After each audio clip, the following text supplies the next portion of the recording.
എടേ ഇന്ന് സൈറ്റിൽ എത്ര പേരുണ്ട്? ആണോ? ഞാനേ എഞ്ചിനീയറായിട്ടൊന്ന് പാലക്കാട് വരെ ഒന്ന് പോകണം. ശരി, വിളിക്കാം. ഓക്കെ.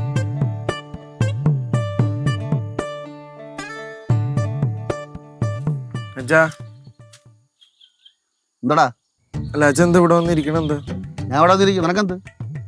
നിനക്കെന്തിന് കുഴപ്പമുണ്ടോ? അച്ഛാ ഞാൻ പ്രശ്നം ഉണ്ടാക്കാൻ വന്നതല്ല അച്ഛാ. നീ പ്രശ്നം ഉണ്ടാക്ക്. നീ പ്രശ്നം ഉണ്ടാക്കിയാൽ എനിക്കൊന്നുമില്ല. നിന്റെ വായിന്നേ നല്ല വാക്ക് കേൾക്കണമെന്ന് എനിക്ക് യാതൊരു നിർബന്ധവുമില്ല. അച്ഛാ അച്ഛനൊരു കാര്യം ചെയ്യും. ഞാൻ എന്താ ചെയ്യണ്ട അച്ഛൻ പറഞ്ഞു, ഞാൻ അതുപോലെ ചെയ്യാം. അയ്യോ എൻ്റെ പൊന്നുമോനെ, നീ അച്ഛന് വേണ്ടി ഒന്നും ചെയ്യണ്ട. നീ നിനക്ക് വേണ്ടി നീ ചെയ്യും. അച്ഛൻ ചെയ്യണ്ടാക്കി അച്ഛനാ കഴിയുന്ന വിധം ചെയ്തിട്ടുണ്ട്. അതിന് പക്ഷേ രഥവും കുതിരയും കൊട്ടാരം മാളികയൊന്നുമില്ല. അച്ഛാ ഞാൻ പറഞ്ഞ രഥവും മാളികയൊക്കെ വേണമെന്ന്. ഈ ബന്ധം തന്നെ ഹൈ ക്ലാസ് ബന്ധമായതുകൊണ്ടല്ലേ എനിക്ക് വേണ്ടെന്ന് പറഞ്ഞ, അതുകൊണ്ടല്ലേ ഞാൻ പറഞ്ഞത്. അയ്യോ ഹൈ ക്ലാസ് ബന്ധം അല്ലെങ്കിൽ ചെന്ന് കയറിക്കോട്. നിന്നെ കൊണ്ട് പോയെങ്കിൽ ഞാൻ നാണം കെട്ടണ നല്ലൊരു കുടുംബത്തിൽ. അറിയടാ അവൻ്റെ രൂപം കണ്ട ചാപ്പറ തലമുടി. അവൻ്റെ വലിയ ബാങ്ക് ഉദ്യോഗസ്ഥ, അവൻ്റെ വലിയ ശമ്പളവും നിന്റെ നക്കാപ്പിച്ച ശമ്പളം കൊണ്ട് നിങ്ങൾ കാണിച്ചു കൊടുത്താൽ നാണം കെട്ടറയായി.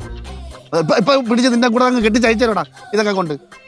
പിന്നെ ഈ മുടിയും ചപ്പറത്ര കൂടി പറഞ്ഞ് ബോഡി ഷേമിംഗ് എന്ന് പറഞ്ഞ് കേസ് കൊടുത്തതല്ലേ അച്ഛനകത്തായിക്കളെ.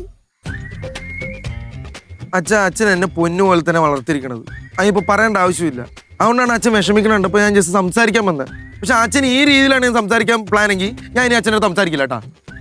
പിന്നെ എനിക്ക് നിന്റെ അടുത്ത് സംസാരിക്കാൻ മുട്ടിരിക്കല്ലേ വാടാടുന്നു. അച്ഛൻ്റെ അടുത്ത് പറയേണ്ട ആവശ്യമില്ല, പോവാ. എനിക്കറിയാം കയറി പോവാൻ. കണ്ടടാ യേശു, അവന് സോകം അറിയണ്ട. അവൻ സമാധാനത്തിന് വെള്ളരിപ്രാവറ്റ് വന്നേണ്. അവന് നിന്നിപ്പോ സോകം മാറി. എന്ത് വെള്ളരിപ്രാവായാലും എന്ത്, അച്ഛനിങ്ങനെ ചീറ്റാൻ വേണ്ടി നിൽക്കല്ലേ, പിന്നെ എന്തോന്ന് കാര്യം ഇരിക്കണത്? എടാ നീ എന്ത് എനിക്ക് ഒരു മനസ്സമാധാനം തരൂടെ? അതുകൊണ്ടാണ് ഞാൻ ഇവിടെ വന്നത്. അമ്മ തള്ളിക്കൊണ്ട് ഇനി വന്നോട്. ഞാൻ അവിടെ ഇറങ്ങി പോകാൻ പാടെ. അച്ഛൻ പതുക്കെ പറയാച്ചാ. വീട്ടിൽ സംസാരിക്കുന്നതിലൂടെ സംസാരിച്ചാ നാട്ടുകാരൊന്നും കേൾക്കത്തില്ലേ? ഡേയ് നീ നിന്റെ ചേട്ടൻ വിളിച്ചോണ്ട് പോ. അച്ഛാ അതൊക്കെ ഞാൻ വിളിച്ചോണ്ട് പോക്കോളാം. അച്ഛൻ ചുമ്മാ ഷോണിക്കാതെ വീട്ടിൽ കയറി വാച്ചാ.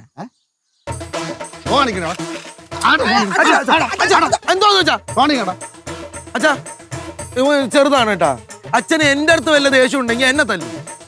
അങ്ങനെ ഇപ്പൊ തല്ലി മേടിക്കേണ്ട കാര്യം എന്തര്? ഇപ്പൊ തല്ലിണ്ട കേസൊന്നും ഉണ്ടായില്ലല്ലോ. ഒരു കാര്യമില്ല, തല്ലി മേടിക്കേണ്ട കാര്യമൊന്നുമില്ല. ചേട്ടൻ വന്നേ. ഞാൻ അച്ഛനെ വിളിച്ചോണ്ടാകത്തോടാ. ഞങ്ങൾക്ക് കിട്ടിയതൊന്നും പോരെ? മനസ്സിലായില്ലേ? അച്ഛന് ചേട്ടനോട് സംസാരിക്കാൻ താല്പര്യമില്ല. ചേട്ടൻ ജോലിക്ക് പോയട്ടാ. മക്കളെ കേശുവേ, ഇതിപ്പം നമ്മളെ പഴയ കേശു തന്നെ. മീശയൊക്കെ അങ്ങ് വളർന്നില്ലല്ലേ? പിന്നെ എന്തും പറയാം. എന്നാലും കുഴപ്പമില്ലടാ, അച്ഛന് സന്തോഷമായി. അണ്ണനും തമ്പിയും ഒന്നായാലും. അച്ഛൻ എന്തോന്ന് വെച്ചാൽ ഇങ്ങനെയൊക്കെ സംസാരിക്കണേ? വിട്ടുകളയേണ്ട കേസ് വിട്ടുകളയണം. ഇത് അച്ഛൻ തന്നെയല്ലേ നമ്മളത്ത് പറയാനുള്ളത്. എന്റെ പൊന്നച്ഛാ, നിന്റെ പൊന്നച്ഛനും തങ്കച്ചനും പറയാൻ എടാ എടാ നിൽക്കാനും സമ്മതിക്കൂല. അടുത്തമാര് പറയെ നടന്ന് ശല്യം ചെയ്യാൻ പറ്റൂ. എങ്ങോട്ടങ്ങനെ അറിയി പോണം.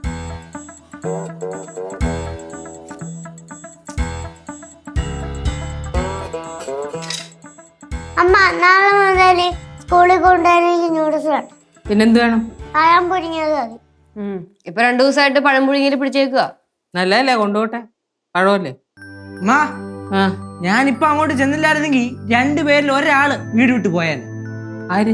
ഉടഞ്ഞായിട്ട് പിന്നെ മഴക്കായ പോടി എവിടുന്ന്? അച്ഛനും ചേട്ടനുമായിട്ട് ഗണ്ടം പോയേക്കും. അമ്മ ഇവര് ഈ യുദ്ധം നിർത്താറായില്ലേ? ഞാൻ ക്ഷമിച്ച് നിൽക്കാം കേട്ടാ. നിവൃത്തി കെട്ട ഞാൻ എന്തെങ്കിലുമൊക്കെ ചെയ്തു. പറ ചെന്ന് വിഷ്ണു ചേട്ടനെ വിളിച്ചോണ്ടാ ചെല്ലു. ഓക്കെ അമ്മ. നീ എന്തെങ്കിലും പറഞ്ഞായിരുന്നു അച്ഛനാ? ഞാൻ ഒന്നും പറഞ്ഞില്ല. പിന്നെ ചേട്ടനെ കൊറേ പറഞ്ഞപ്പോ ഞാൻ പറഞ്ഞ അച്ഛാ ഇത്രയും മോശമായിട്ട് പറയണ്ട കേട്ടോ. ഇവര് അവരുടെ സംസാരത്തിന്റെ ഇടയിലേക്ക് ഒന്നും പറയരുത് കേട്ടാ. നീ എന്തെങ്കിലും പറഞ്ഞു കഴിഞ്ഞാൽ അച്ഛനത് പിന്നെയും ഫീൽ ചെയ്തേ ഉള്ളൂ. അതൊക്കെ എനിക്കറിയാം. പിന്നെ ഞാൻ വേറൊരു കാര്യം പറഞ്ഞേക്കാം അമ്മ. അച്ഛൻ ഒരു കാലത്തും ഇല്ലാത്ത ദേഷ്യമാണ് ഇപ്പൊ. സാധാരണ അച്ഛന് ദേഷ്യം വന്ന ഒരു കൊമളയുടെ ആഴ്ചയേ ഉള്ളൂ, ടക്കനെ അങ്ങ് പോകും. പക്ഷെ ഇപ്പൊ ഇതല്ല. എടാ വേറൊന്നും അല്ലടാ, അച്ഛനെ എല്ലാ മക്കളെ പോലെയും പ്രതീക്ഷ അവനിലും ഉണ്ടായിരുന്നു. അവൻ വിദ്യാഭ്യാസ കാര്യത്തിൽ ഉഴപ്പി. അപ്പൊ അച്ഛൻ വിചാരിച്ചു അവൻ ജോലിയിൽ എവിടെയെങ്കിലുമൊക്കെ എത്തുമെന്ന് വിചാരിച്ചു. ജോലിയിലും അങ്ങനെ തന്നെ എവിടെ എത്തിയില്ല. പിന്നെ അടുത്ത പ്രതീക്ഷ എന്താ?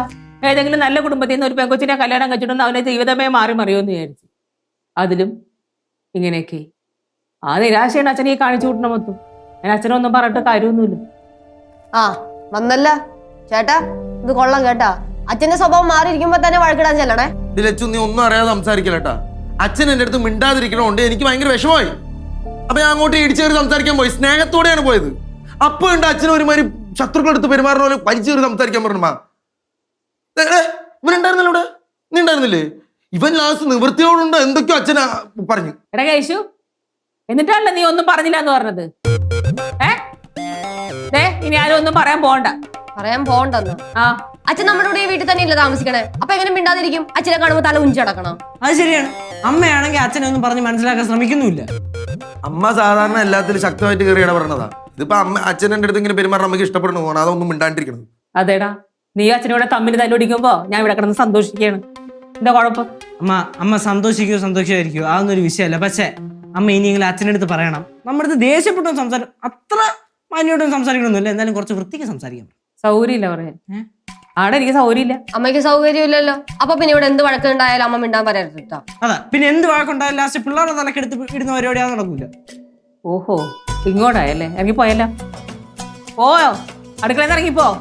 അമ്മ ഇപ്പൊ വരെ അച്ഛനെ പോലെയാണല്ലോ അമ്മ. നമ്മുടെ അടുത്തും ഭയങ്കര ദേഷ്യം. ചേച്ചി നീ എന്നെ വാങ്ങോട്ടാ. ഓരോ നീ പറഞ്ഞോണ്ടിരുന്നിട്ടെങ്കിൽ എന്തോന്നമ്മ അവൾ ആവശ്യമില്ലാതെ കൈവെക്കല്ലേട്ടാ. നീ വീട്ടിൽ ഭയങ്കര ശീലമായി തുടങ്ങണ്ടല്ലത്. എന്നാടാ നിനക്ക്? ഗ്യാസ് വന്നേ. പിന്നെ ഉമ്മ ഓരോന്ന് പറയുമ്പോഴേക്കും എല്ലാം ആടി കളിക്കും.